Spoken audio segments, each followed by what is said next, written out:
শেখ রোকন, আপনার কাছে জানতে চাই, ছাত্র রাজনীতি নিয়ে কথা বলছিলাম, তো আপনারা তো বহুদিন ধরে দেখে এসেছেন এই পথ পরিক্রমা। বর্তমানে ছাত্ররা, আমরা যদি 24-এর গণ অভ্যুত্থানের কথা বলি, তারা অগ্রণী ভূমিকা পালন করেছে এবং তারপরে সেখান থেকে কেউ কেউ সরকারেও রয়েছেন, নতুন রাজনৈতিক দলও করছে এবং তাদের নামে বিভিন্ন ধরনের অভিযোগও আসছে, দুর্নীতির অভিযোগও রয়েছে, পেশি শক্তির ব্যবহার করার অভিযোগ রয়েছে। কি বলবেন, এই রাজনীতি কেমন রাজনীতি দেখছেন? এখানে দুটো অংশ আছে। ধরেন আমরা যখন ঢাকা বিশ্ববিদ্যালয়ে পড়েছি, তো তখন পরিস্থিতি ততটা খারাপ ছিল না। মিছিলে জোর করে পরে শুনছি যে গেস্ট রুম কালচার তৈরি হয়েছিল। আমাদের সময় হচ্ছে গেস্ট রুমে সবাই বসতে পারতো, বান্ধবী নিয়ে বসতে পারতো ছেলেদের হলে, মেয়েদের হলের বাইরে গেস্ট রুম থাকতো, সেখানে ছেলেরা যেতে পারতো, এই পরিস্থিতি ছিল। আর মিছিলে যাওয়ার সময় হয়তো ডাকতো, এই সবাই মিছিলে যায়, কিন্তু কাউকে ফোর্স করেনি আমাদের সময় পর্যন্ত। পরে তো এটা এমন জায়গায় গেল যে একটা টর্চার সেল হয়ে গেল এক একটা।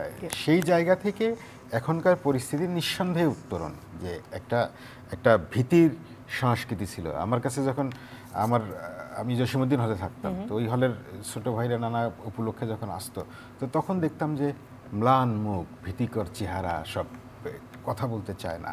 তো সেখান থেকে এটা নিঃসন্দেহে উত্তরণ।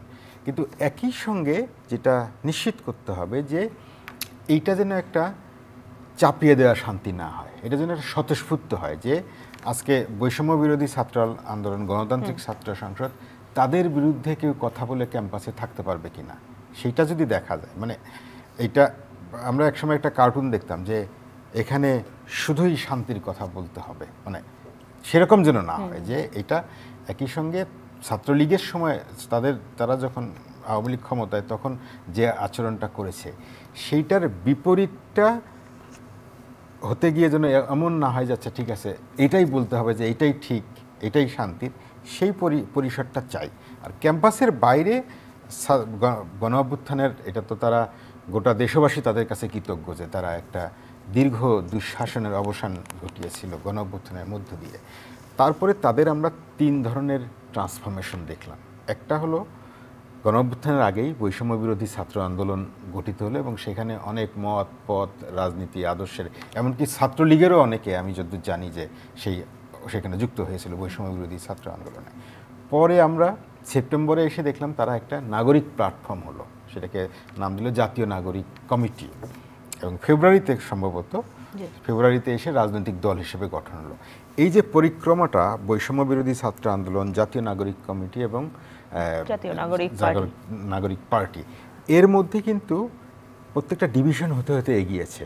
যেখানে আপনার প্রথম সবাই ছিল ছাত্র সংসদ, বাংলাদেশ গণতান্ত্রিক ছাত্র সংসদ। হ্যাঁ, তো সেখানে এখন চ্যালেঞ্জটা হচ্ছে যে এই ঐক্যটা ধরে রাখা, গণ অভ্যুত্থানের মধ্য দিয়ে রাজনৈতিক দলগুলো, অপর ছাত্র সংগঠনগুলোর সঙ্গে যে ঐক্যটা ছিল সেটা ধরে রাখা।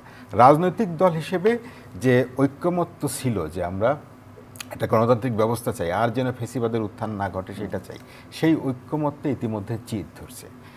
এর পাশাপাশি খুবই দুর্ভাগ্যজনক যে যেখানে এই ছাত্র সংগঠনগুলো মাঠের মানুষের মধ্য থেকে উঠে এসছে এবং তারা গণ অভ্যুত্থানের মতো বড় একটা জাতীয় বিষয়ে নেতৃত্ব দিয়েছে, সেইটা কেউ কেউ হয়তো ভুলে গেছেন।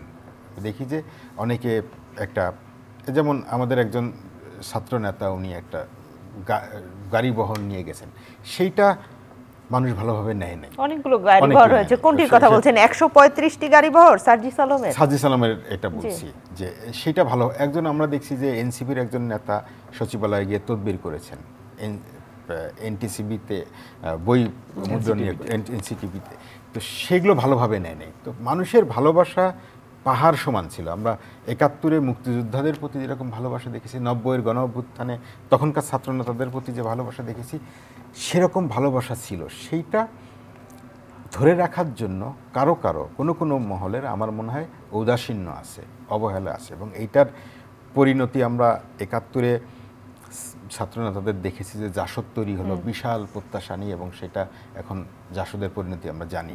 90-এর গণ অভ্যুত্থানের ছাত্রনেতারা কোথায়? আপনি এখন 10 জনের নামও বলতে পারবেন না 10টা ছাত্র সংগঠনের।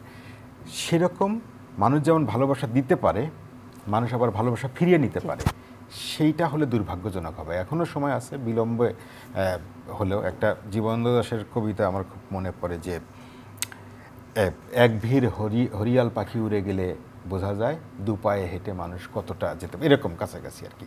তো যখন এক ভিড় হরিয়াল পাখিটা ছিল গণ অভ্যুত্থানের, তারা যখন উড়ে যাবে, এই ছাত্র নেতাদের সংগঠনগুলোকে দু পায়ে হেঁটে যেতে হবে এবং সেই পথটা গণ অভ্যুত্থান পরবর্তী পথের মতো সবসময় মসৃণ থাকবে না।